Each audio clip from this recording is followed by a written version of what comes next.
Bangladesh security exchange কমিশনের আসলে কাজের কেপিআই কি হওয়া উচিত? ইন্ডেক্স অমুক জায়গায় নিয়ে যাব, বিও অ্যাকাউন্ট ওই লেভেলে নিয়ে যাব, এটি কিচ্ছু তাদের বলা দরকার নাই। বেসিক্যালি কাজটা হবে যে রুলসগুলো ঠিক মতো সেট করে।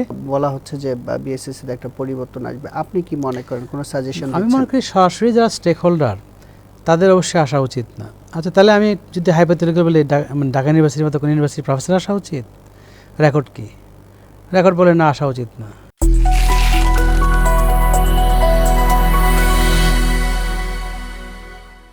Shanta mutual fund presents TVS মার্কেটসে স্বাগত জানাচ্ছি, আমি আনিসুর রহমান। পাহাড় জয়ের মতোই জীবনের লক্ষ্যে পৌঁছাতে প্রয়োজন কনসিস্টেন্সি। প্রতি মাসে একটু একটু করে ইনভেস্টমেন্ট করুন আর লং টার্মের স্বপ্ন সত্যি করুন। প্রিয় দর্শক, অনেক ধরনের কথা শোনা যাচ্ছে, বিএসসিসির চেয়ারম্যান পরিবর্তন এবং কমিশন নিয়ে কথা হচ্ছে। অনেকেই বলছেন যে এই চেয়ারম্যান চলে যাচ্ছেন, আবার সংবাদপত্রে খবরও এসেছে যে এই জায়গায় কিছু পরিবর্তনের চিন্তা ভাবনা করছেন। অর্থ ও পরিকল্পনা মন্ত্রীও বলেছেন যে বিএসসিসিতে একটা বড় ধরনের পরিবর্তন আসবে। এই সবগুলো বিষয় যেমন রয়েছে, তার সাথে আসলে এই বিএসসিসি মার্কেটে কী ধরনের রোল প্লে করে, এই জায়গায় স্টক এক্সচেঞ্জের ভূমিকা কী, সবগুলো বিষয় নিয়ে আমরা একটু আলোচনা করব। আমাদের সাথে আলোচনা করতে স্টুডিওতে এসেছেন ঢাকা ইউনিভার্সিটির প্রফেসর মোহাম্মদ হেলালুদ্দিন। তিনি মাইক্রো ক্রেডিট রেগুলেটরি অথরিটির প্রধান হিসেবে কাজ করছেন। তিনিও একটা রেগুলেটরি প্রতিষ্ঠানের প্রধান হিসেবে কাজ করছেন। সেই জায়গা থেকে বিএসসিসি আসলে কিভাবে কাজ করা উচিত, এর আগে তার একটা ভূমিকা আমরা দেখেছি যে গত অন্তর্বর্তী সরকারের সময় তিনি পুঁজিবাজার রিলেটেড যে টাস্কফোর্স ছিল সেটারও মেম্বার ছিলেন। তার সাথে আমরা একটু সামগ্রিক বিষয় নিয়ে একটু আলোচনা করব। স্যার, আপনাকে স্বাগত জানাচ্ছি টিভিএস মার্কেটসে। এই যে আপনার কিছু ভূমিকা ছিল, আগে মার্কেটের বাইরে থেকে দেখতেন, মাঝখানে অনেকটা সময় পুঁজিবাজারের সাথে অতপ্রতভাবে কাজ করেছেন। বাংলাদেশের এই মার্কেটের আসলে সমস্যাটা কোথায় দেখছেন? ধন্যবাদ। আসলে আমি যে ওতপ্রোতভাবে কাজ করেছি সেটা বলা যায় না। আমরা টাস্ক ফোর্সে যখন কাজ করেছি, একটা হলো বাংলাদেশের যে গ্রাউন্ড রিয়েলিটি, তার সাপেক্ষে প্রবলেমগুলোকে ফেস করছি, এবং একটা স্ট্যান্ডার্ড জায়গায় যদি আমরা দেখি তাহলে এটা কোন জায়গায় থাকা উচিত।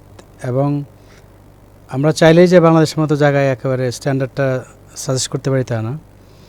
সব কিছু মিলিয়ে বাংলাদেশ ছাড়া বাংলাদেশের মতো কম্পারেবল যে কান্ট্রিগুলো আছে, বাংলাদেশ, শ্রীলঙ্কা, ইন্ডিয়া, শ্রীলঙ্কা, এরকম কিছু কান্ট্রি, পাকিস্তান, সেখানেও কী কী প্র্যাকটিস আছে তার সাপেক্ষে আমরা চেষ্টা করেছি কিছু পলিসি সাজেশনস রাখা এবং বিভিন্ন ইস্যুতে। তো সেই পলিসিগুলো পরবর্তীতে কতটা বাস্তবায়ন হবে, বাস্তবায়ন হতে গেলে তো শুধু বিসেক চাইলেই পারবে না, গভর্নমেন্টের যে এন্টায়ার মেশিনারি তার মধ্য দিয়ে অ্যাপ্রুভড হয়ে এটা বাস্তবায়ন হতে হবে। তো এখন পর্যন্ত আমরা দেখছি না যে, যেটা রেখে আসছিলাম, সিগনিফিক্যান্ট কোনো পলিসি অ্যাডপশন দেখছি না। মিউচুয়াল ফান্ডের জায়গায় কিছু সাজেশনস আমরা দেখেছিলাম যে তারা নিচ্ছে, পরের দিকে আবার দেখলাম যে ওখানেও কিছু চেঞ্জ এসছে। এখন টাস্কফোর্স যা দিবে তাতে করে সেটাই যে নিবে বা সেটা যে আরও মানে পরিমার্জিত বা পরিবর্তিত রূপ যাবে না তা না, সেটা যেতেই পারে। কিন্তু এখনও পর্যন্ত আমার মনে হয় যে সিগনিফিক্যান্ট লেভেলে সেই চেঞ্জটা আমরা চিন্তা করছি না। আর আরেকটা ব্যাপার হলো যে এই মার্কেটটা তো অনেক বছর ধরে একটা কাঠামো নিয়ে আছে। তো সেখানে যদি কাঠামোগত কোনো চেঞ্জ আমরা করতে চাই এবং সেই চেঞ্জটা বাস্তবায়ন চাই, সময়ের ব্যাপার। আপনার কাছে কি মনে হয়েছে যে আসলে কাঠামোগত কোথায় পরিবর্তন দরকার? মার্কেটটা দীর্ঘদিন, যদি আমরা 2010 সালের পরের কথা বলি, আসলে মার্কেটের কোনো গ্রোথ তো হয়নি, বরঞ্চ একটা জায়গায় যদি সব কিছু হিসাব করে একটা জায়গায় স্থবির হয়ে আছে। এই জায়গা বিএসসিসি বা স্টক এক্সচেঞ্জ কোথায় কোথায় কী কী জায়গায় পরিবর্তন আনার দরকার? দেখেন, আপনি যদি এইভাবে চিন্তা করেন যে আমরা যদি বাংলাদেশে দেখি, বাংলাদেশে আমরা জিডিপির যে ফিগারটা আছে সেখানে যদি আমরা 400-450 বিলিয়ন ডলার, 500 বিলিয়ন ডলার চিন্তা করি রাফলি, তার থেকে কিন্তু আমার অ্যারাউন্ড 30% যদি ইনভেস্টমেন্ট ধরি প্রতি বছর, তো সেখানে আপনি দেখেন কত টাকা, প্রায় 120, 30, 40 বিলিয়ন ডলারের সমান ইনভেস্টমেন্ট হচ্ছে। তো সেখানে তো $0.5 বিলিয়ন, $1 বিলিয়ন ডলারের ফ্রেশ ইনভেস্টমেন্ট তো এই ক্যাপিটাল মার্কেটে আসছে না। তাহলে এটা তো আসলে বিনিয়োগের ফান্ড সাপ্লাইয়ের যে ফাইন্যান্সিয়াল ট্রান্সমিশন, যে আমরা যেটা বলি, এই ফাইন্যান্সিয়াল খাত যেটা আর্থিক খাত, তো সেই আর্থিক খাতে আপনার একদিকে ব্যাংক আরেকদিকে আপনার ক্যাপিটাল মার্কেট, তো সেই ক্যাপিটাল মার্কেটে আমরা দেখছি না। তার মানে বাংলাদেশে যে ইনভেস্টমেন্ট হচ্ছে সেই ইনভেস্টমেন্টের মূল যে চ্যানেল সেটা এটা না। তো যদি সেটা না হয়, যদি আপনার ইনভেস্টমেন্টের জন্য টাকা যদি এখান থেকে না নিতে হয়, তাহলে এখানে ফান্ড আসবে কোত্থেকে? ফান্ড যদি না আসে তাহলে এখানে আপনি মানে ভাইব্রেন্সি কোত্থেকে দেখবেন? এখন প্রশ্ন হলো যে কাঠামোগত যদি আপনি ভাবে দেখেন, তাহলে বাংলাদেশে পৃথিবীর অন্যান্য দেশে আপনি দেখবেন যে লং টার্ম ইন্ডাস্ট্রিয়াল লোন থেকে শুরু করে যেগুলো আছে সেগুলো কোত্থেকে আসবে? লং টার্ম লোন সবে আসবে আপনার ইকুইটি ফাইন্যান্সিং, যেটা আপনার ক্যাপিটাল মার্কেট থেকে আসবে। ব্যাংকেরও আপনার একটা সিগনিফিকেন্ট অংশ থাকবে, কিন্তু বাংলাদেশে কি? বাংলাদেশে সব কিছুই আপনার ব্যাংক থেকে আসছে। এখন কোনো না কোনোভাবে যদি ব্যাংকের ফাইন্যান্সিং সহজ হয়, ব্যাংকের ফাইন্যান্সিং যদি আপনার চিপ হয়, অথবা ব্যাংক থেকে টাকা নিয়ে যদি আপনার না দিয়ে পার পাওয়া যায়, যেটা আমরা গত 10-15 বছরের যে পুঞ্জীবিত রূপটা তো আমরা শেষ দিকে দেখেছি, বেশ কয়েকটা ব্যাংক ফেল করেছে। তো বেশ কয়েকটা ব্যাংক ফেল করেছে মানে কত টাকা বের হয়ে গেছে সেখান থেকে। তাহলে আমার বিনিয়োগের দিকে যারা আছে তারা যদি মনে করে যে, যারা জেনুইন বিনিয়োগকারী তারা যদি মনে করে যে একটু ইজিলি সস্তায় এই ব্যাংকের ফান্ড পাওয়া যায়, এবং আরেকটা অংশ যদি মনে করে যে বিনিয়োগের নাম দিয়ে এখান থেকে টাকা নিয়ে মানে মেরে দেওয়া যায়,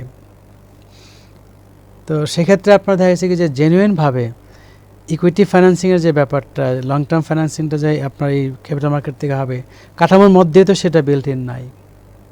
যদি সেটা না থাকে, এখন আপনি যদি বলেন যে একটা রেগুলেটরি বডির কাজ কি, রেগুলেটরি বডির কাজ আপনার ইন্ডেক্স কত হবে সেটা না, কোনো একটা কোম্পানিকে নিয়ে আসা সেটা না, কোনোটাই না। কাজটা হলো সাপ্লাই এবং ডিমান্ড। সাপ্লাইটার ক্ষেত্রে আপনার পলিসি দিয়ে এটাকে স্মুথ করা, যেন ভালো ভালো আইটেম এখানে নিয়ে আসে বিনিয়োগকারীরা, এবং ডিমান্ডের দিক থেকে কোনো যেন ফাউল প্লে না থাকে। তাহলে সঞ্চয়কারী যে টাকাটা হাতে পায়, সঞ্চয় করে, সেটাকে তো হাতে রাখলে তো এটার মূল্য কমে যাবে, ইনফ্লেশন যেহেতু আছে। তাহলে এটার মূল্য ধরে রাখতে গেলে এবং গেইন করতে গেলে তাকে বিনিয়োগের কিছু হাতিয়ার, তাকে হাতিয়ার টাকা রাখতে হবে।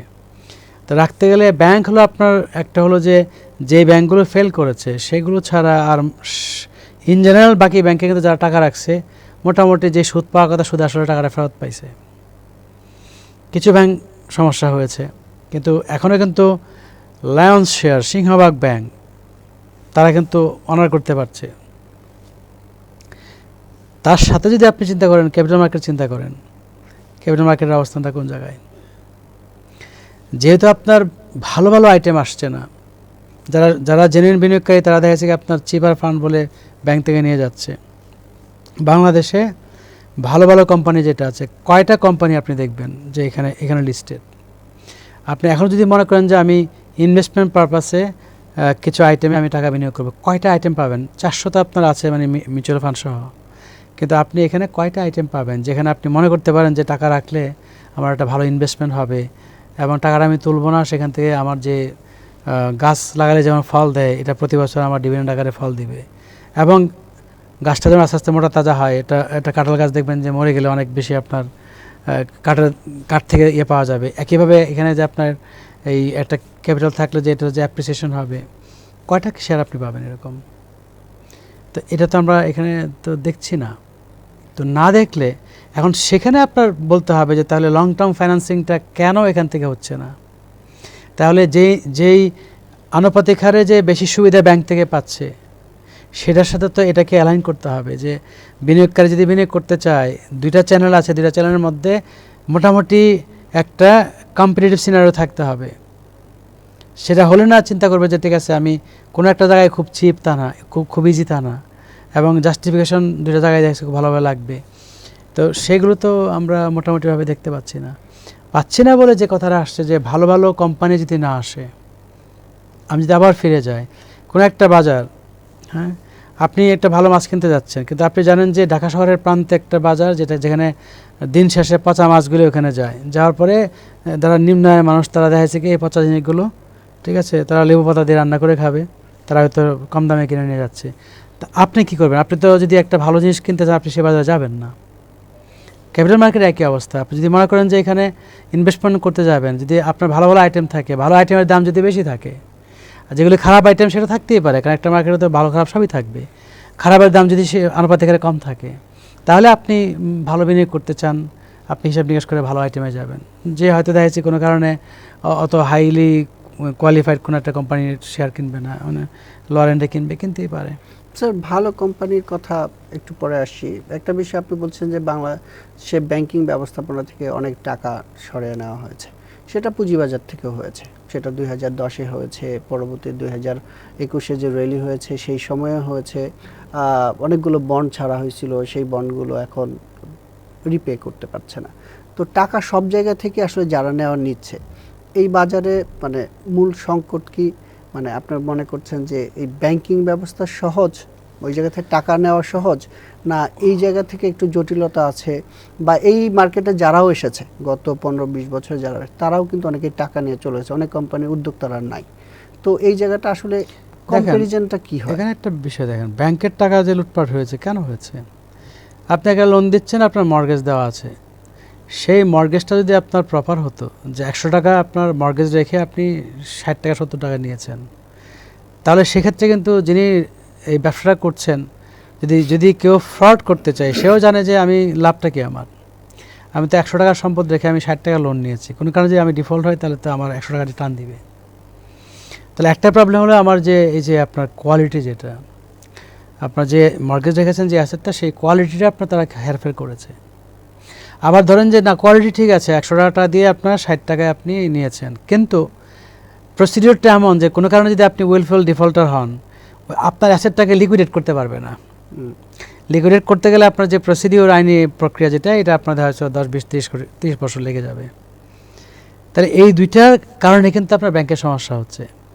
এক হলো আপনার মানে আপনার যে অ্যাসেটটা, যেটা মর্গেজটা, সেটা আপনার দেখা যাচ্ছে প্রপার না। আপনার হয়তো দেখা যাচ্ছে কি 20 টাকার জিনিস 100 টাকা দেখায় 60 টাকা লোন নিচ্ছে, তারপরে চলে গেলে চলে যাক, তারপরেও দেখা যাচ্ছে কি আপনার সেটাকে আপনি লিকুইডেট করে আনতে পারছেন না। তাহলে আপনার ওই যে কিছু ট্রাইব্যুনাল যেটা করার কথা, যে আমি যদি এরকম লিকুইডেশনের প্রয়োজন হয় সময় না লাগে, এবং যেটা বললাম যে কোয়ালিটি, তাই না, অ্যাসেটের কোয়ালিটি, যেটা যেমন মর্গেজের ব্যাপার আসে। আপনি যদি ক্যাপিটাল মার্কেটে যান, একইভাবে আপনি দেখেন যে প্রথম দিকে আপনার যেভাবে আপনার তারা এই রিপোর্টগুলো নিয়ে আসছে, স্টেটমেন্টগুলো নিয়ে আসছে, যে ইনকাম দেখাচ্ছে, যে আপনার এখানে লিস্টেড হলো, হওয়ার পরে 6 মাস পরে দেখা যাচ্ছে কি আপনার ইনকাম উধাও হয়ে গেল।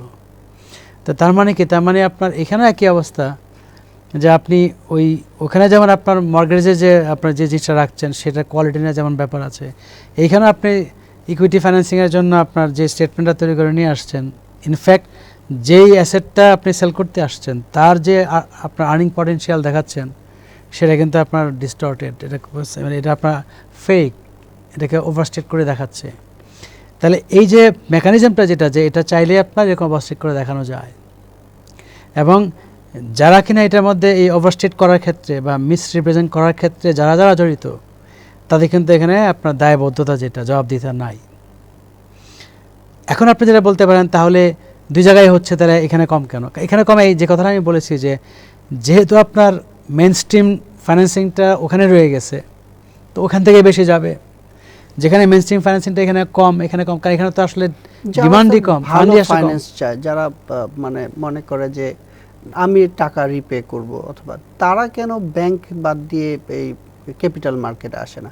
এই জায়গায় আসলে কি তাদের মানে ইটা কমে যায় কিনা, পাওয়ার বা তাদের যদি কন্ট্রোলটা কমে যায় কিনা, এটা কোনো ফ্যাক্ট কাজ করছে কিনা ইন্টারন্যাশনালি, কি এই জিনিসটা মানে? না, এখানে কিছু মানে ফাইন্যান্সের কিছু রুল আছে, যেমন এমন যদি হয় যে আমি ব্যাংক থেকে সস্তায় লোন নিতে পারি, নেওয়ার পরে 100 টাকা নিলে আমি এখানে আমার দেখা যাচ্ছে কি তার যদি 25% রিটার্ন হয়, ঠিক আছে, তো এখন আমি যদি ইকুইটি সেল করি, তাহলে 100 টাকা নিলে আমাকে তো আলটিমেটলি 25% আমি ডিভিডেন্ড আকারে দিব। কিন্তু আমি যে ব্যাংক থেকে 10% ইন্টারেস্ট রেটে পাই, তাহলে আমি যত বেশি আমি ঋণ নিব, ঠিক আছে, ঋণ নিয়ে আলটিমেটলি করলে দেখা যাচ্ছে কি যে আমি তো ঋণের সার্ভিসিংটার পরে বা সারপ্লাস তো আমার বাড়বে, তাই না? তাহলে এখন আমি কী করবো? আমি কি এটাকে ইকুইটিতে করবো, আপনার স্প্রেড করবো, নাকি আমি ঋণ নিব? এখন সেখানে পলিসিগতভাবে একটা হতে পারে যে ইনভেস্টমেন্ট করুক না কেন, একটা রেশিও মেনটেন করতে হবে, এর এত পার্সেন্টের বেশি আপনার দেখা যাচ্ছে ব্যাংক থেকে নেওয়া যাবে না। হ্যাঁ, অ্যাটলিস্ট এত পার্সেন্ট দেখা যাচ্ছে আপনার ইকুইটি ফাইন্যান্সিং করতে হবে। ওরকম যখন একটা পলিসি থাকবে তখন আলটিমেটলি কী হবে, আপনি একেবারে দুই দিকে আপনি জোর দিতে হবে যে ওখানে দেখা যাচ্ছে আপনার ঋণ নেওয়ার ক্ষেত্রে যে আপনার মর্গেজের ক্ষেত্রে অন্যান্য যে গ্যাপগুলো আছে ফিল আপ করতে হবে। এইখানেও আপনার দেখা যাচ্ছে আপনি যখন ইকুইটি যখন আপনি নিয়ে আসবেন সেখানেও দেখা যাচ্ছে আপনার স্টেটমেন্ট থেকে শুরু করে, অর্থাৎ যারা কিনা ডিমান্ড সাইডে আছে তারা যা যা ডকুমেন্টেশন দেখছে, যে পটেনশিয়াল দেখছে, সেটা দেখে তারা যদি পরে কেনার পরে এটা আসার পরে যখন তারা দেখবে যে সেটা ঠিক আছে, তাহলে হবে কি উত্তরোত্তর দেখা যাচ্ছে কি এখানে যত বেশি সাপ্লাই আসবে প্রত্যেকটাই দেখছি ভালো ভ্যালুয়েশন হবে এবং ট্রাস্ট থাকবে। কিন্তু যখনই দেখা গেলো যে আসলে প্রথমে যে স্টেটমেন্ট দিয়েছে সেটা পরে পাচ্ছি না, তো পরে যখন আরও 5টা কোম্পানি আসতে যাবে তখন সবাই ট্রাস্ট করবে না যে এরা তো একটা মানে বানোয়াটভাবে একটা নিয়ে আসছে, হয়তো 2 দিন পরে আবার সমস্যা হয়ে যাবে। এটা ভালো কোম্পানিও দেখা যাচ্ছে কী হবে, ভালো একটা সে হয়তো প্রপার স্টেটমেন্ট নিয়ে আসতে চাচ্ছে, কিন্তু যারা ডিমান্ড সাইডে আছে তারা ভাববে যে না রে সুন্দর দেখাচ্ছে, আমরা আগে এরকম কয়েকটা দেখেছি, ওরা দেখা যাচ্ছে কি ভালো দেখেছে পরে থাকবে না। এটা যদি হয় তাহলে কী হবে, একটা ভালো কোম্পানি আসতে চাইলে তখন তাদের প্রাইসিংটা ভালো হবে না, ডিমান্ড ভালো থাকবে না। আবার যারা কিনা এখান থেকে ইকুইটির প্রাইসিংটা ভালো প্রাইসিংয়ের মাধ্যমে তারা চাইবে সেল করতে, তারাও জানে যে যেহেতু এখানে ঘি এবং ছায়ার দেখা যাচ্ছে দামের পার্থক্য নয়, আমি যেটা ঘি নিয়ে আসি আলটিমেটলি আমার ছায়ের দাম দেবে, আমি আসবো কেন? ফলে সাপ্লাই সাইড থেকে যারা আসবে বা যারা ভালো নিয়ে আসতে চাইবে তারা দেখবে যে বাজারের যে মডেলিটি, বাজার যে জায়গায় দাঁড়িয়ে আছে, কনফিডেন্স যে জায়গায় আছে, হ্যাঁ, সেখানে কি আমি রাইট ভ্যালুয়েশন হবে কিনা আমারটা, এটা একটা ফ্যাক্ট বলছেন, আসবে না। অন্যদিকে দেখা যাচ্ছে কি যে ওই যে ভালোটা নিয়ে আসে নাই বলে পচা একটা নিয়ে আসছে বলে ট্রাস্ট যেহেতু নাই, যারা ডিমান্ড সাইডে আছে তারা কি করবে, তারা প্রিমিয়াম দিয়ে প্রিমিয়াম শেয়ারে যাবে না। এখন এই জায়গায় কিন্তু একটা স্ট্যান্ড স্টিল আছে। দেখেন আপনি গত যদি অনেক বছরে দেখেন কয়টা শেয়ার ভালো এসছে, যেগুলো কিনা আমরা একসময় দেখেছি গ্রামীণের শেয়ার কিনে 70 টাকায় শেয়ার আপনার কিনে। জায়গা থেকে স্যার একটু যাই, গ্রামীণ ফোন রবি আসছে, আপনি মাইক্রো ক্রেডিট অথরিটির প্রধান নির্বাহী, মাঝখানে আমরা কিছুটা দেখেছিলাম মাইক্রো ক্রেডিটের কিছু প্রতিষ্ঠান বন্ড ছেড়ে কিছু টাকা নিয়েছে। মাইক্রো ক্রেডিটের প্রতিষ্ঠানগুলো তো অনেক জায়গা থেকে টাকা সংগ্রহ করে, আপনার এই প্রতিষ্ঠানগুলো কেন তারা অনেক প্রতিষ্ঠানে আসতে চায় না এই জায়গাও? না, এই জায়গায় আপনার কি নিজস্ব কোনো না অবজারভেশন তারা আছে নিচ্ছে কিনা? তো এখনো তো বন্ডের জন্য খুবই কম, বন্ডের জন্য অ্যাপ্লাই করে। এখন একটা তো যে প্রসিডিওরটা যেটা এটা খুব কিন্তু ইজি না। যেমন কেউ যদি বন্ড নিতে চায় প্রথমে আসতে হবে এমআরএতে, এমআরএ যদি সব কিছু তার কমপ্লায়েন্স দিয়ে মনে হয় যে তার অ্যালাউ করা উচিত, তারপরে এমআরএ অ্যাপ্রুভ করার পরে তখন যাবে সিকিউরিটি এক্সচেঞ্জ কমিশনে, যে সেটা আবার দেখেছি স্টক এক্সচেঞ্জের আবার দেখেছি এখানে প্রসিডিওর ইনভলভমেন্ট আছে। তো এই সব কিছু মিলে যে প্রসিডিওরটা, এখন কথা হলো যে তার অল্টারনেটিভ কী আছে। অল্টারনেটিভ যদি দেখা যায় যে তার অল্টারনেটিভ আছে, দেখা যাচ্ছে কি আমার মানে ব্যাংক আছে, অল্টারনেটিভ ইদানিং কিন্তু বাহির থেকে ইম্প্যাক্ট ফান্ড যেগুলো এগুলো কিন্তু নেওয়া শুরু হয়েছে, তারা বাহির থেকে নিচ্ছে। এবং প্রত্যেকটা আমাদের ঘরে এই এমআরএর আন্ডারে যারা আছে মাইক্রো ফাইন্যান্স ইনস্টিটিউশন প্রায় 1000-এর মতো, সেখানে আপনার ওদের যে ফান্ড তার 1/3-এর বেশি হলো তাদের নিজেদের অ্যাকুমুলেটেড ক্যাপিটাল মূলধন, আর প্রায় 40% মতো হলো তাদের ক্লায়েন্টদের যে সেভিংস সেটা। ফলে মূল ফান্ড কিন্তু সেখান থেকে আসছে, আর ব্যাংক থেকে 10-12% তারা নেয় এবং পিকেএসএফ এর থেকে কিছু পায়। ইকুইটি ফান্ডিং এর কোনো সুযোগ নেই মাইক্রো ক্রেডিটের যে প্রতিষ্ঠানগুলো আছে তারা? মাইক্রো ক্রেডিটের যে প্রতিষ্ঠানগুলো আছে তাদের কিন্তু নিজস্ব কোনো ফান্ড নাই, তারা 10 পয়সা ফান্ড দিবে না। যদি কেউ দেয় ব্যক্তি থেকে ব্যক্তি ঋণ দিয়ে শুধু আসলে সেটা তুলে নিয়ে যাবে। ফলে এরা কিন্তু ব্যক্তি মালিকানা না, মনে রাখতে হবে একেবারে। এটা আপনি কমিউনিটি মালিকানা বলতে পারেন বা গ্রাহকের মালিক বলতে পারেন, রাষ্ট্রীয় মালিকানা বলতে পারেন, ইটস নট ডিফাইন্ড ইয়েট। কিন্তু যিনি প্রতিষ্ঠাতা মানে নির্বাহী প্রধান তিনি কিন্তু মালিক না এটার। যদিও দেখা যাচ্ছে কি ভাবনাটা এরকম যে যারা কিনা আপনার প্রতিষ্ঠাতা হিসেবে আছে তারা মনে করে তার ছেলেকে হয়তো পরে দিয়ে বানিয়ে দিয়ে যাবে, সেটা একটা বিষয় আমরা দেখতে পাচ্ছি। হ্যাঁ, তো সেটা নিয়ে একটু টেনশনও আছে। আমি চেষ্টা করছিলাম যে যারা ছেলে মেয়ে দেখে নিয়ে আসবে নিয়ে আসুক, কোনো সমস্যা তো নাই, কিন্তু গ্রুমিং করে নিয়ে আসুক।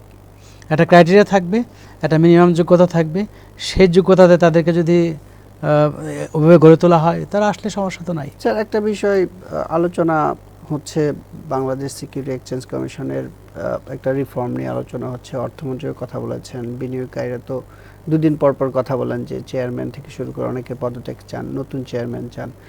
আপনার এই যে বাংলাদেশ সিকিউরিটি এক্সচেঞ্জ কমিশনের আসলে কাজের কেপিআই কি হওয়া উচিত, মানে তাদের মূল কাজটা কি হওয়া উচিত? বাংলাদেশে কি সেই জায়গায় ফাংশন করে না সেই জায়গা থেকে অনেক দূরে? এখন তো মানে মানে এটা তাত্ত্বিকভাবে এবং অন্যান্য জায়গায় যেভাবে করে আমরা অনেক বেশি ডেভিয়েটেড। যেমন এর আগেও দেখেছি যারা চেয়ারম্যান হিসেবে আমি ইন্ডেক্স অমুক জায়গায় নিয়ে যাব, বিও অ্যাকাউন্ট ওই লেভেলে নিয়ে যাব, এটি কিচ্ছু তাদের বলা দরকার নাই। তাদের বলা উচিত হলো যে আমি সাপ্লাইগুলো কেন আসছে না, আমি ব্যাংকিং খাতের সাথে বসে ইনভেস্টমেন্ট যা আসবে অবশ্যই যেন সেই তার মধ্যে একটা প্রফেশন থাকে, ইকুইটি ফাইন্যান্সিং যেন হয়। ইকুইটি ফাইন্যান্সিং যদি আপনার এগুলো ম্যান্ডেটরি হয়, তাহলে যে জায়গাগুলোতে আমাদের মানে ওই গ্যাপ আছে, যে জায়গাগুলোতে দেখা যাচ্ছে কি ম্যানিপুলেশন হয়, এবং যার কারণে দেখা যাচ্ছে কি মানে যারা কিনা এখানে বিনিয়োগ করবে, হ্যাঁ, তাদের কনফিডেন্স কমে গিয়েছে, এবং যার কারণে দেখা যাচ্ছে কি যারা কিনা এখান থেকে মানে ফান্ড তুলতে চায় তাদেরও দেখা যাচ্ছে আস্থা কমে গিয়েছে। তো সেগুলো অ্যাড্রেস করে সেখানে পলিসি সেট করে পলিসি ইমপ্লিমেন্ট করতে হবে, এবং এই পলিসি যখন সেট আপ করা হবে, করার পরে সেখানে ডিএসি এবং সিএসি তারা হলো সেটা এনফোর্স করবে। অ্যাজ ইফ দেখা যাচ্ছে কি ফিফা রুলস সেট করার পরে রেফারি হিসেবে যা থাকে, রেফারি ওই আপনার দেখা যাচ্ছে খেলার মাঠে তারা কী করে, তারা লাল কার্ড দেখায়, তারা এটা করে, যা করে তারা এনফোর্স করে। কিন্তু ফিফা যখন দেখে যে কোনো রেফারিও প্রপারলি করে না, তাকেও কিন্তু রিকল করে। একইভাবে বিসিকের কাজটা হবে যে রুলসগুলো ঠিক মতো সেট করে, এখন এই রুলসগুলো দেওয়া হলে ডিএসসি সিএসসি তারা অ্যাক্ট করবে, তারা প্রপারলি ইমপ্লিমেন্ট করছে কিনা, হ্যাঁ, সেখানে কোনো ল্যাপস আছে কিনা, অথবা এটাকে যখন বাস্তবায়ন পর্যায়ে গিয়েছে কোথাও গ্যাপ থাকলে সেটাকে মানে মডিফাই করা, এই জায়গাটাই থাকবে হলো সিকিউরিটি এক্সচেঞ্জ কমিশন। কোনোভাবেই ভালোভাবেই ইমপ্লিমেন্ট। এখন যেটা হচ্ছে যে আমরা তো জানি যে আইপিওর ক্ষেত্রে, অন্যান্য ক্ষেত্রে সব জায়গায় কিন্তু মানে সিকিউরিটি এক্সচেঞ্জ কমিশন কথা বলে। ফলে আমরা টাস্ক ফোর্সের রিপোর্টে বলেছিলাম যে মানে অপারেশনাল দিকটাতে কোনোভাবেই সিকিউরিটি এক্সচেঞ্জ কমিশন কোনো হস্তক্ষেপ করবে না, এগুলো যা করার ডিএসসি সিএসসি করবে, যে রুলস তৈরি করে দিবে সেটার ইমপ্লিমেন্টেশনের দায়িত্ব ওই জায়গায়, হ্যাঁ। ফলে কোনোভাবেই দেখা যাচ্ছে কি ওই জায়গাটাতে তারা যাবে না এবং সেটা করতে পারবে না, এবং বাজারের ওঠা কি নামা সেটা বাজারের ডায়নামিক্স থেকে হবে। ডিমান্ড ক্রিয়েট হওয়া না হওয়া যদি আস্তে আস্তে এগুলো ঠিক হয়ে যায়, বাংলাদেশে তো অল্টারনেটিভ নাই, ব্যাংকের অল্টারনেটিভ নাই, এবং যদি ভালো ভালো কোম্পানি আসে তাহলে এখানে যদি ভালো ভালো কোম্পানি লিস্টেড হয় তাহলে অনেকেরই সুযোগ আছে ব্যাংকে রেখে ওই 8-10% যেটা কিনা ইনফ্লেশনের সমান বা ইনফ্লেশনের থেকে কম ইন্টারেস্টেড, সেটা যাওয়া দরকার নাই। যারা বুদ্ধিমান, যারা স্মার্ট, তারা কী করতে পারে, তারা দেখা যাচ্ছে কি এই ক্যাপিটাল মার্কেটে ভালো জায়গায় ইনভেস্ট করে এখান থেকে গেইন করতে পারে। এই সেকেন্ডারি মার্কেটটাই কিন্তু বলে ফাইন্যান্সিয়াল ডেমোক্রেসি, হ্যাঁ। ফাইন্যান্সিয়াল দিক থেকে যে চায় তারা কিন্তু এখান থেকে সুবিধা নিতে পারে। যে আপনি বলছিলেন স্যার যে ভালো ভালো কোম্পানি আসার পথ তৈরি করা বা মানে নিয়ম কানুন তৈরি করে দেওয়া, সেই জায়গা থেকে বাংলাদেশের যে মার্কেটের পরিস্থিতি, বিএসসিসি কি ভালো কোম্পানি নিয়ে আসার জন্য নিজেরা কোনো চেষ্টা করতে পারে কিনা? যদি আমরা দেখি যে বিএসসিসির যদি কোনো কেপিআই ঠিক করা হয়, সেই জায়গায় অনেকেই সূচক বলে, অনেকেই ভালো কোম্পানি বলে। আসলে তাদের মূল কাজগুলোর মধ্যে যদি আপনি 3-4টা বলেন যে এই কাজগুলো যদি করে বাংলাদেশের মার্কেটে ইন ফিউচার একটা জায়গায় হয়তো দাঁড়াবে, সাথে অন্য স্টেক হোল্ডারদের তো অবদান থাকবেই। না, এখন যেটা হলো যে ভালো কোম্পানি আসতে গেলে প্রাইসিং যেটা, সেই প্রাইসিংটাতে আমরা ঠিক করতে পারি নাই। প্রাইসিংটা কি হবে, মেথড তো দেওয়া হয়েছে, মেথডে দেওয়া হয়েছে, একবার বুক বিল্ডিং আসলো সেটা রং, ঠিক আছে। এই যে লাস্ট যেটা দেওয়া হলো বলা হচ্ছে যে মানে একটা প্রাইসিং মেথড দেওয়া হয়েছে আইপিও মানে নিউ যে আইপিও রুল আসছে সেটা, না সেটাতে আপনারাও ছিলেন না। প্রথমে থেকে যে প্রাইসিংটা একটা মেথড দিলাম, কিন্তু প্রশ্ন হলো যেটা যে ওখানে যখন অকশনে যাবে, ঠিক আছে, অকশনে যখন যাবে তখন অকশনের ক্ষেত্রে দেখা যাচ্ছে কি মানে বিড ড্রেকিং থেকে শুরু করে ম্যানিপুলেশন থেকে সব কিছু কিন্তু আছে এখানে। তো সেইটা একটা বিষয় যে সেই জায়গা ঠিক করতে হবে। তার চেয়ে বেশি ইম্পর্টেন্ট যেটা যে যখন তারা আসতে চাইবে, যারা কিনা আপনার ধরুন একটা তো কিছু রিনাউন্ড কোম্পানি আছে, এছাড়া যারা আসতে চাইবে তাদের ফাইন্যান্সিয়াল স্টেটমেন্টগুলো যদি আপনার এটা যদি প্রপারলি আমরা এন্ডোর্স না করতে পারি, তাহলে এটাও তো মানে বিলিংটা কোন জায়গায় হবে, তাই না? তার যে ফান্ডামেন্টালগুলো আমরা দেখতে পাচ্ছি, যদি সেটার উপরে ট্রাস্ট না থাকে তাহলে আলটিমেটলি কী হবে, ওখানে কিন্তু একটা প্রবলেম তৈরি হবে, তাই না? আবার দেখা যাচ্ছে কি এখানে আপনার প্রশ্ন যেটা আছে যে যারা ইনস্টিটিউশনাল ইনভেস্টর, প্রাতিষ্ঠানিক যারা কিনা বিট করে দেখা যাচ্ছে প্রাইসটা সেট করবে, এখন তারা যদি সিগনিফিক্যান্ট বার্ডেন নেয়, হ্যাঁ, যে তাদের কিনতে হবে, একটা হচ্ছে আমি কিনলাম না বা আমি দেখা যাচ্ছে একটা দামটা আপনি হাইপ করলাম, এর এক জিনিস, আর একটা হচ্ছে আমাকে সিগনিফিক্যান্ট কন্ট্রিবিউট করতে হবে কেনার দিক থেকে, তাহলে একটা বিষয় হবে। অন্যদিকে আবার দেখা যাচ্ছে কি যারা রিটেলার যারা আছে, রিটেল ইনভেস্টর থেকে বলি, সেখানে আবার একটা চাপ আছে, তাদের দেখেছে অনেক বেশি কোটা দিতে হবে, বিভিন্ন কিছু এখানে আছে। এখন যেহেতু ফ্লোটা অল্প, অনেক দিন পর একটা আসে, সেজন্য এটা আছে। কিন্তু যদি আমরা অনেক কোম্পানি আনতে পারতাম তখন কিন্তু এই কোটা ফোটা নিয়ে কোনো ব্যাপার ছিল না। তো এখন যেটা হলো যে ফান্ড এখানে আসছে না কারণ ভালো আইটেম নাই। হ্যাঁ, যদি ভালো ভালো আইটেম যদি আপনার আরও আসে তাহলে কিন্তু আলটিমেটলি নতুন নতুন ইনভেস্টর এখানে আসবে, আসলে দেখা যাচ্ছে কি আপনার আস্তে আস্তে ফান্ড ইনজেক্টেড হবে। এখন যারা কিনা সাপ্লাই সাইড আছে তারা মনে করতেছে যেহেতু ফান্ড কম, এখানে লিকুইডিটি কম, আমি কোনো একটা আইটেম নিয়ে গেলে তার প্রাইসিং লো লেভেলে হবে।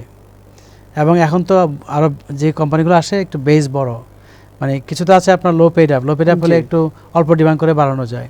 তো যেহেতু আপনার এখন যে সাইজগুলো আমরা আনতে যাচ্ছি যে একটু বড় বড় কোম্পানি আসবে এবং পেড আপ মানে অনেক বেশি হবে, সেখানে দেখা গেছে যে যেহেতু ডিমান্ড কম, ওরকম পেড আপ নিয়ে আসলে আলটিমেটলি লো ডিমান্ডের কারণে হয়তো প্রপারলি প্রাইসিং না হতে পারে।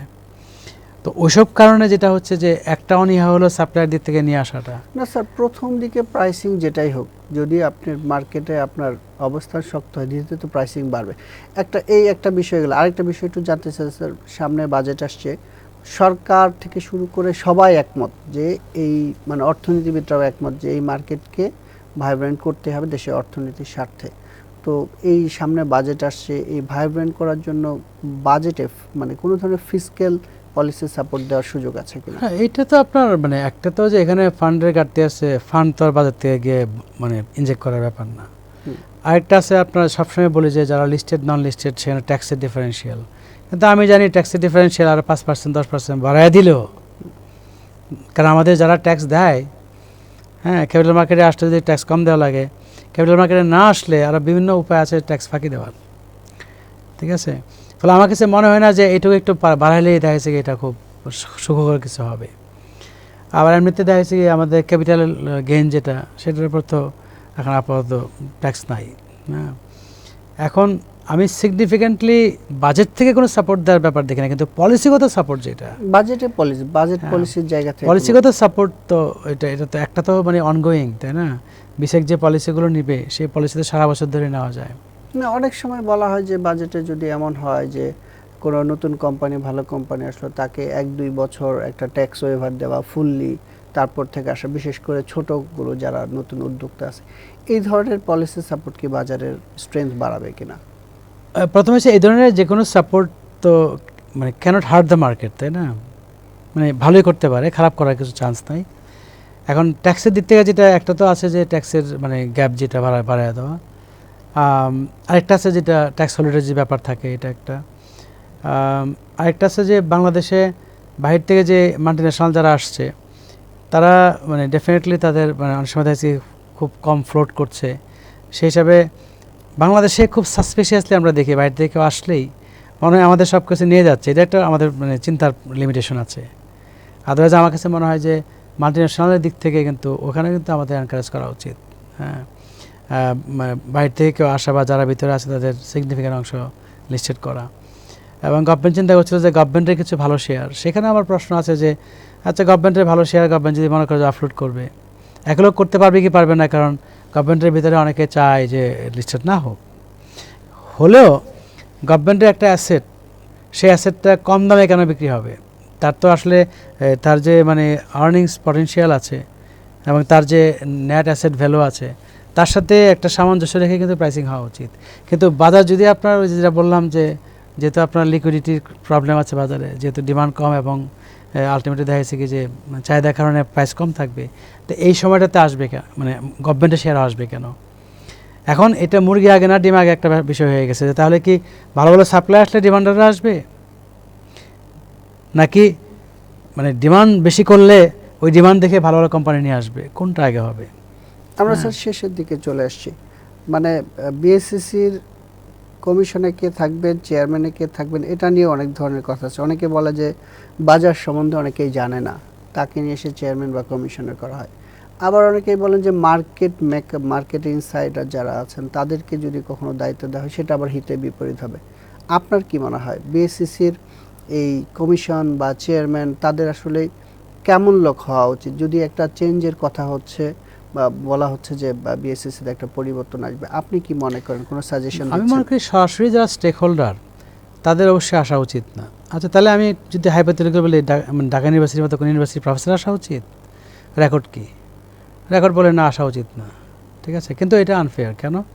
ঢাকা ইউনিভার্সিটি থেকে যে দুজনকে দেওয়া হয়েছিল, তারা কেউ এক্সপার্ট ছিল না ক্যাপিটাল মার্কেটের। এক হলো যে প্রথম খায়রুল হোসেন সাহেব ছিলেন, উনি ছিলেন স্ট্যাটিস্টিক্সের লোক, ঢাকা ইউনিভার্সিটি ফাইন্যান্সিয়াল ব্যাপারে উনি স্ট্যাটিস্টিক্স পড়াইতেন, ফলে উনি এক্সপার্ট ছিলেন না। একইভাবে এরপরে যে শিবলি রুবাইর সাহেব আসলেন, তিনিও দেখা যাচ্ছে কি কোনোভাবে উনি ক্যাপিটাল মার্কেটে কোনো এক্সপার্ট ছিলেন না, অথবা দেখা যাচ্ছে কি উনি অনেক মানে এই বিষয়ে অনেক পড়াশোনা গবেষণা করেছেন, সেটাও কিন্তু ছিল না।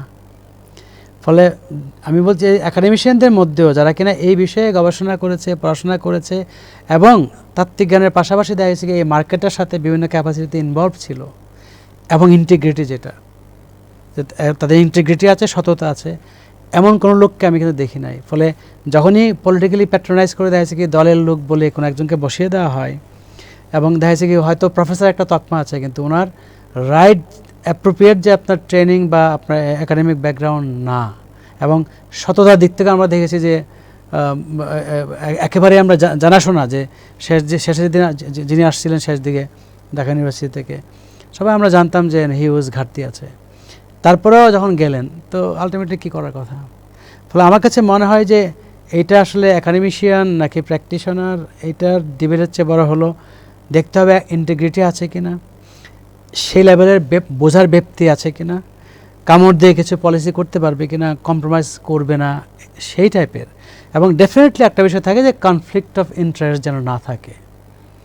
যে সময়টাতে উনি এখানে আসবেন ওনার পলিসি দ্বারা ওনার মানে এফেক্টেড হওয়ার পজিটিভ নেগেটিভ কোনো ব্যাপার আছে কিনা সেটা অবশ্যই মাথায় রাখতে হবে। যতই মানে এখানে জ্ঞানী হোক, কোনো কারণে দেখছি এর ভিতরে মানে থেকে কাজ মানে এই মার্কেটে থেকে শেয়ার কেনাবেচা করেছি কিংবা ব্রোকারেজে যাতে সার্ভিস দিয়েছি, এটাই কিন্তু একটা ছোট্ট অংশ। কিন্তু আমি যদি বলি যে আমার ওভারঅল ইকোনমির প্রেক্ষাপটে আমার ব্যাংকের সাথে কি ব্যালেন্স হবে এই সেক্টরের, লং টার্ম এবং শর্ট টার্ম ফাইন্যান্সিংয়ের যে বিষয়, লং টার্ম শর্ট লং যে মিসম্যাচ ব্যাংকিং সিস্টেমে আছে, ওভারঅল ইকোনমির দিক থেকে আপনার ক্যাপিটালের যে ডিমান্ড আছে, কোন কোন জায়গায় দেখা যায় কি আপনার গ্যাপ আছে যে জন্য আসছে না, যে জন্য ব্যাংকে বেশি যাচ্ছে, এবং ওনাকে শুধুমাত্র এখানে পলিসি দিলে হবে না, অ্যাট দ্য সেম টাইম ওনাকে বলতে হবে আপনার এই ব্যাংকিং খাতে কিন্তু এই গ্যাপ আছে, এই গ্যাপ থাকলে কিন্তু যেই সুযোগটা আমরা চাচ্ছি লং টার্ম ফাইন্যান্সিংয়ের জন্য এটা এখানে হবে না। আমাদের দেশে কি এই ম্যান পাওয়ারের ঘাটতি আছে? আসলে ক্যাপিটাল মার্কেটের বোঝে ডিগনিটি আছে বা সব ধরনের যোগ্যতা আছে, এরকম ব্যক্তির কি খুব শর্টেজ আছে? আমি তো মনে করি সব সেক্টরেই মানে ইন্টিগ্রিটি আছে, অনেস্টি আছে এবং প্রপারলি অনেক বছর দিয়ে জিনিসগুলো বুঝেছে, সেই কমিটমেন্ট আছে, সেই লোকের তো অভাব আমি অহরহই দেখছি অভাব আছে। আপনি ব্যাংকে যখন এমডি দিতে চান সেখানে কিন্তু আমরা দেখেছি যে ব্যাংকে ভালো এমডি পাওয়ার সমস্যা হচ্ছে, তৈরি হচ্ছে না কেন, তাই না? তৈরি হচ্ছে না কেন? তাহলে এখন মানে এন্টার প্রসেসে যেতে হবে যে আপনার প্র্যাকটিসটা উপরে কী হচ্ছে। আপনি যদি স্ট্যান্ডার্ড প্র্যাকটিস উপরে না করে নিচ থেকে শিখবে কীভাবে? তাহলে আপনি তো প্রথমে উপরে একটা স্ট্যান্ডার্ড সেট করবেন যে এইটা স্ট্যান্ডার্ড, এটা দেখে দেখে অন্যরা চাইবে যে এই স্ট্যান্ডার্ডটাতে আসতে। তো সেটা আমরা সেট করলাম কোথায়? ইন জেনারেল তো সেট করতে পারি নাই।